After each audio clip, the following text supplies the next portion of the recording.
সাতক্ষীরা ৪ আসনের ধানের শীষ প্রার্থীর স্ত্রী ও মেয়ে আটক।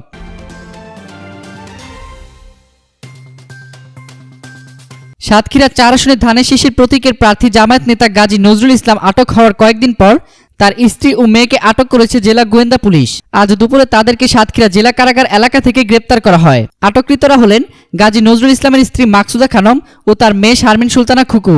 আটকের বিষয়টি নিশ্চিত করে জেলা গোয়েন্দা পুলিশ পরিদর্শক আলী আহমেদ হাশেমি জানান, তারা নির্বাচনী প্রচারের আড়ালে নাশকতার লক্ষ্যে লোকজন সংগঠিত করছিলেন। এ সময় তাদের আটক করা হয়। তিনি জানান, এর আগে গাজী নজরুল ইসলামকে আটক করা হয়েছিল, তিনি কারাগারে রয়েছেন। এর আগে সাতক্ষীরায় আরও ৭৮ জনকে গ্রেপ্তার করে পুলিশ। ৩০ ডিসেম্বর অনুষ্ঠিত সংসদ নির্বাচনে ২০ জনের মতো জামায়াত নেতা ধানের শীষ প্রতীকে ভোটে দাঁড়িয়েছেন।